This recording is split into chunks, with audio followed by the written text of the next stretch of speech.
Hello friends, welcome to my YouTube channel geography by Smriti. तो आज का टॉपिक ऑडियंस डिमांड पे है। किसी ने कहा था कि मैम प्लीज क्षेत्रीय वंश, बिहार के क्षेत्रीय वंश के बारे में बताइए।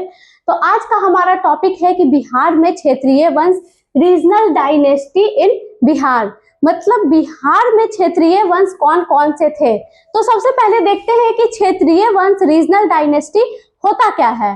तो जब प्राचीन काल में गुप्त साम्राज्य था, तो गुप्त साम्राज्य के डिक्लाइन के बाद, गुप्त साम्राज्य के पतन के बाद भारत में कोई भी एक बड़ा साम्राज्य स्थापित नहीं हो पाया। कोई भी ऐसा राजा नहीं आया जो पूरे भारत को इंटीग्रेट कर सके, पूरे भारत को जोड़ सके। तो जब एक बड़े साम्राज्य की स्थापना न हो सकी, तो पूरे भारत कई छोटे छोटे राज्यों में बट गया। मतलब कई छोटे छोटे राजाओं ने छोटे छोटे क्षेत्रों पर अधिकार कर लिया, सत्ता प्राप्त की। उसी प्रकार बिहार में भी और बंगाल में भी कई छोटे छोटे राज्यों ने, सामंतों ने सत्ता प्राप्त की। उसी में तीन राजवंश प्रमुख हैं, पाल वंश, सेन वंश और कर्नाट वंश, क्योंकि इन्होंने बिहार और पश्चिम बंगाल में शासन किया था, बंगाल में शासन किया था। तो पाल वंश, सेन वंश और कर्नाट वंश इसलिए महत्वपूर्ण है बीपीएससी के लिए क्योंकि ये बिहार से संबंधित है। तो अगर आप भी किसी बीपीएससी एग्जाम की तैयारी कर रहे हैं तो ये टॉपिक आपके लिए भी इंपॉर्टेंट होने वाला है। तो सबसे पहले देखते हैं कि पाल वंश ने क्या किया, सेन वंश ने क्या किया और कर्नाट वंश ने क्या किया। तो पाल वंश ने सबसे ज्यादा बौद्ध धर्म और शिक्षा की ओर ध्यान दिया। सेन वंश ने हिंदू और सामाजिक जो संरचना थी उस पर ध्यान दिया और कर्नाट वंश ने मिथिला क्षेत्र को आगे बढ़ाया। तो इन तीनों वंशों ने न केवल राजनीति को प्रभावित किया बल्कि शिक्षा, संस्कृति और समाज को एक नई दिशा प्रदान की। So today we will discuss about their rise, rule and contribution in Bihar. तो इंट्रोडक्शन क्या है। प्राचीन काल के बाद बिहार में कई नए राजवंशों का उदय हुआ। जैसे मैंने अभी बताया कि गुप्त साम्राज्य के बाद कोई भी एक बड़ा साम्राज्य स्थापित नहीं हुआ और कई नए राजवंश, कई छोटे छोटे राजवंशों का राइज हुआ। तो इस काल को कौन सा काल कहते हैं?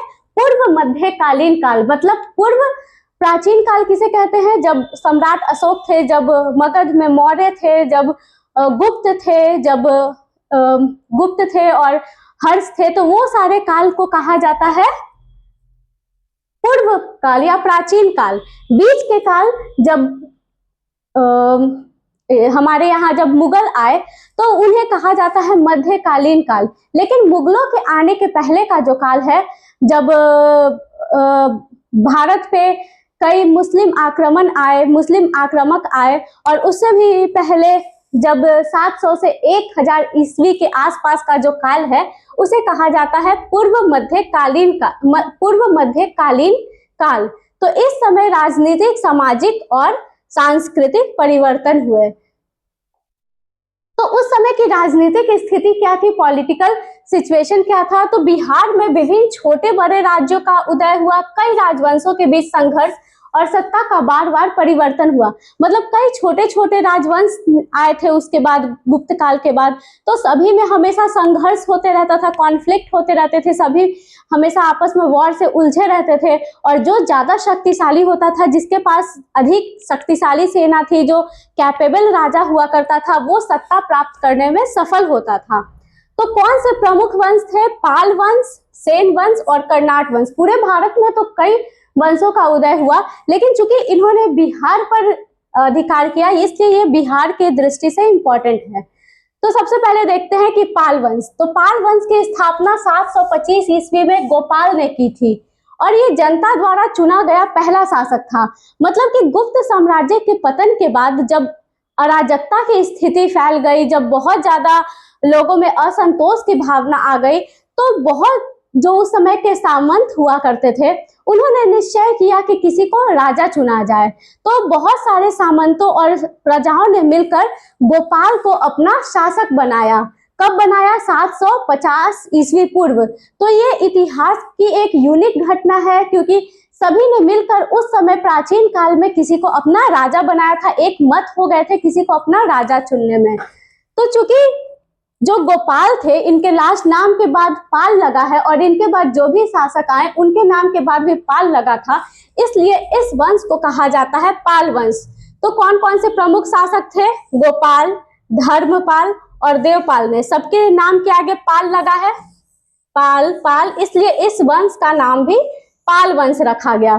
तो गोपाल जो था ये संस्थापक था, मतलब फाउंडर।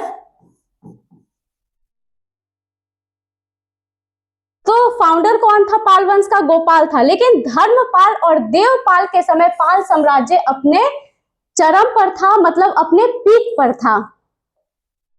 तो इसका विस्तार कहाँ था? बिहार, बंगाल एवं असम के कुछ भागों तक इसका विस्तार था। सामंतवादी व्यवस्था थी, प्रांतों में अधिकारी थी और राजा सर्वोच्च होता था। सामंतवादी व्यवस्था मतलब क्या है? सामंतवादी व्यवस्था उस समय थी, क्यों थी और सामंतवादी व्यवस्था क्या होती है? तो मध्यकालीन जो काल था उसमें सामंतवादी व्यवस्था बहुत फेमस थी। इसमें क्या होता था कि राजा जरूर सर्वोच्च होता था, लेकिन वो अपनी जो भूमि होती थी उस समय क्या होता था कि जो आर्थिक इकाई होती थी, जो व्यापार और जो आर्थिक नीति होती थी वो सारी भूमि पर होती थी, पैदावार पर होती थी, क्योंकि और कोई आजीविका का मुख्य साधन नहीं था कृषि के अलावा। तो कृषि कहाँ होगी? जमीन पर होगी। तो जमीन सबसे इंपॉर्टेंट हुआ करती थी, जो सबसे बड़ी चीज होती थी वो थी जमीन। तो सामंतवादी व्यवस्था में राजा सर्वोच्च होता था, लेकिन वो अपनी जो भूमि होती थी वो कई सामंतों में बांट देता था। वो सामंत क्या करते थे कि किसानों से उस पे खेती करते थे और जो फसल उपजता था उसको बेचकर राजा को कर देते थे और सैन्य सेवा देते थे।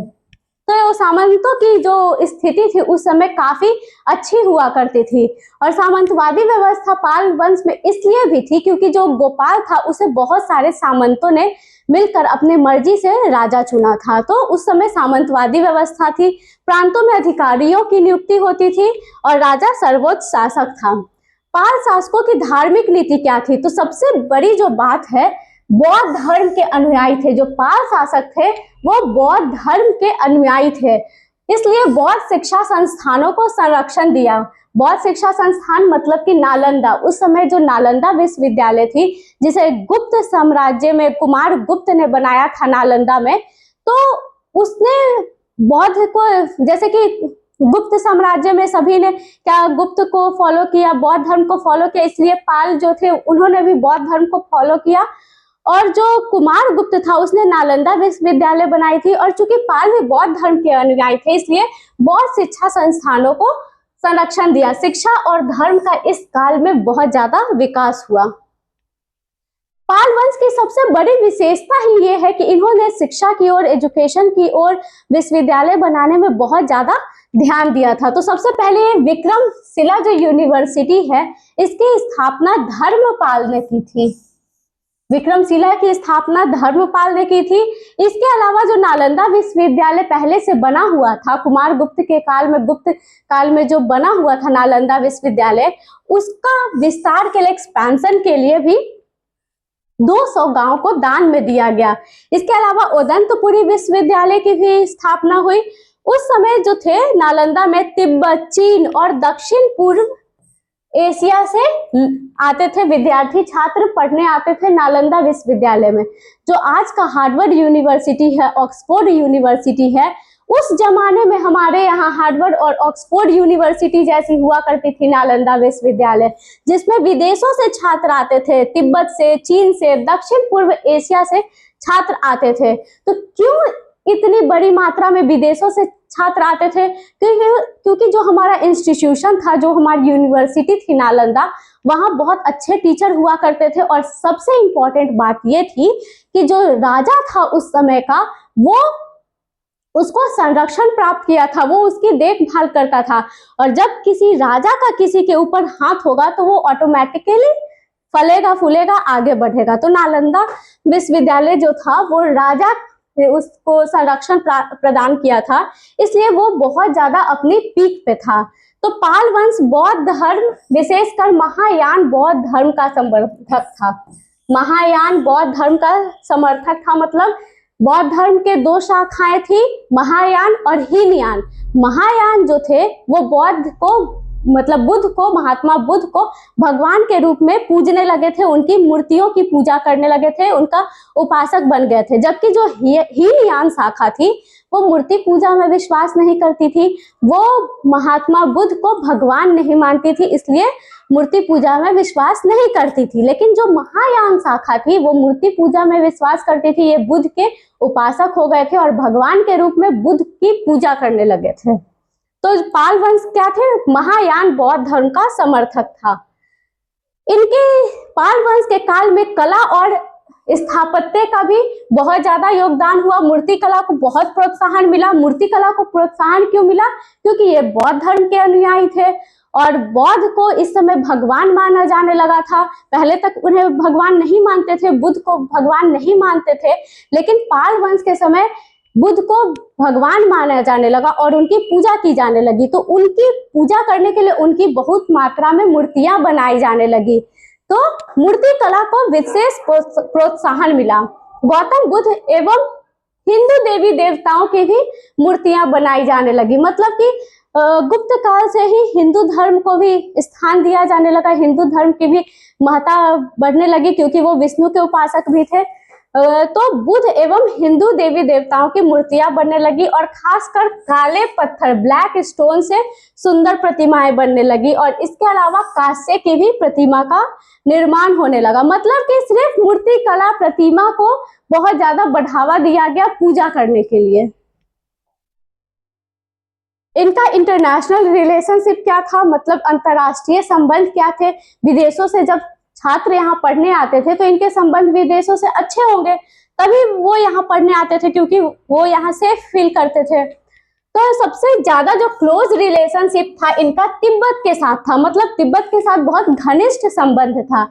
इसके अलावा साउथ ईस्ट एशियन कंट्रीज जैसे कि मलेशिया, इंडोनेशिया, ये सब देशों के साथ भी इनका कनेक्शन था। Support from Shailendra rulers. Shailendra rulers कहाँ का है? आज का इंडोनेशिया, इंडोनेशिया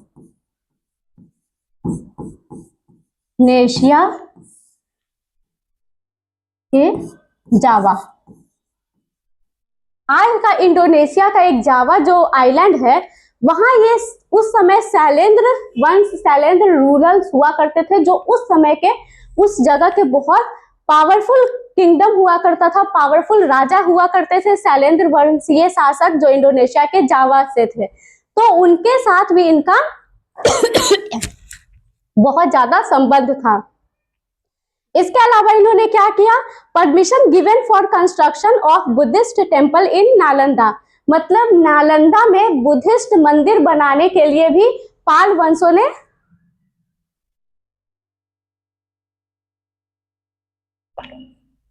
परमिशन दी। इसके अलावा आता है सेन वंश। पाल वंश के बाद क्या आया? सेन वंश। मतलब जब पाल वंश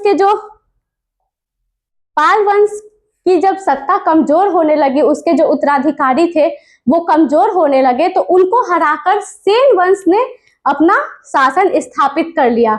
तो सेन वंश की स्थापना हेमंत सेन ने की थी, लेकिन इसे विस्तार दिया विजय सेन और लक्ष्मण सेन। मतलब हेमंत सेन फाउंडर था, और इन्होंने विस्तार किया, एक्सपेंशन किया। तो फाउंडर इसका जरूर हेमंत सेन था, लेकिन विजय सेन और लक्ष्मण सेन ने इसको एक्सपैंड किया। तो इसका शासक कहाँ था? सेन वंश का शासक था बंगाल और बिहार के कुछ हिस्से में। मतलब सेन वंश प्रमुख रूप से बंगाल का शासक था, लेकिन बिहार के भी, दक्षिणी बिहार के कुछ जिलों में गया तक इसका शासन स्थापित हो चुका था। तो इसकी शासन व्यवस्था भी केंद्रीकृत हुआ करती थी, मतलब सेंट्रलाइज हुआ करती थी। सेंटर में राजा होता था और उसके बाद कई छोटे छोटे प्रांतों में मंत्री हुआ करते थे। ब्राह्मणों को विशेष महत्व दिया गया, जैसे कि पाल वंश में बौद्ध धर्म को विशेष महत्व दिया गया, लेकिन इसमें हिंदू धर्म और ब्राह्मणों को विशेष महत्व दिया गया। भूमि दान प्रणाली थी। धर्म और समाज क्या था? तो सेन वंश ने ब्राह्मण धर्म को अपनाया, मतलब हिंदू धर्म को बढ़ावा दिया। इसलिए वर्ण व्यवस्था, मतलब कास्ट सिस्टम, कास्ट वर्ण व्यवस्था मतलब कास्ट सिस्टम इसमें मजबूत हो गई, क्योंकि इसने हिंदू धर्म को बढ़ावा दिया और हिंदू धर्म में बहुत सारे कास्ट हुआ करते थे। बौद्ध धर्म में सारे कास्ट को खत्म कर दिया गया था, वर्ण व्यवस्था को खत्म कर दिया गया था, लेकिन हिंदू धर्म में कास्ट व्यवस्था थी, वर्ण व्यवस्था थी। तो जब सेन वंश आया तो इसने हिंदू धर्म को बढ़ावा दिया, इसलिए कास्ट सिस्टम मजबूत हो गई और सामाजिक संरचना कठोर हो गई। मतलब कि जो राजा है वो उच्च दर्जे का है, उसके बाद उसके मंत्री है, सिपाही हैं, और जैसे जैसे हायरार्की में नीचे चले जाते हैं, सामाजिक व्यवस्था में नीचे चले जाते हैं, तो जो सम्मान था वो कम होते जाता था। दूसरा है कि इनकी संस्कृति क्या थी, तो संस्कृति साहित्य का विकास हुआ और इसमें मंदिर का निर्माण हुआ। पाल वंश में बौद्ध मंदिर की निर्माण की गई और इसमें हिंदू मंदिर का निर्माण किया गया। लेकिन 1200 ईस्वी के आसपास मोहम्मद बिन बख्तियार खिलजी के आक्रमण के बाद इस वंश का पतन हो गया। अब आते हैं, तीसरा है कर्नाट वंश। कर्नाट वंश को मिथिला वंश भी कहा जाता है, याद रखना है, कर्नाट वंश को मिथिला वंश कहा जाता है। इसकी स्थापना नान्यदेव ने की थी, जो कि दक्षिण भारत से आए थे। इनका क्षेत्र था मिथिला, उत्तर बिहार और नेपाल का कुछ भाग। मतलब मिथिला आज का जो दरभंगा है, समस्तीपुर है, ये सारे उस समय मिथिला क्षेत्र थे और इनकी राजधानी हुआ करती थी सिमौरागढ़। इनके प्रमुख शासक थे गंगदेव, जो योग्य प्रशासक था, नरसिंह, जिसने बंगाल से संघर्ष किया, क्योंकि बंगाल में उस समय क्या हो गई थी, सेन राजाओं को बख्तियार खिलजी ने पराजित कर दिया था और बख्तियार खिलजी मुस्लिम आक्रामक का शासन हो गया था। तो नरसिंह देव का भी संघर्ष बंगाल के साथ हुआ, मतलब बख्तियार खिलजी के साथ हुआ, और बाद में इसने बख्तियार खिलजी से भी संधि कर ली थी, तिरहुत और दरभंगा तक विस्तार किया।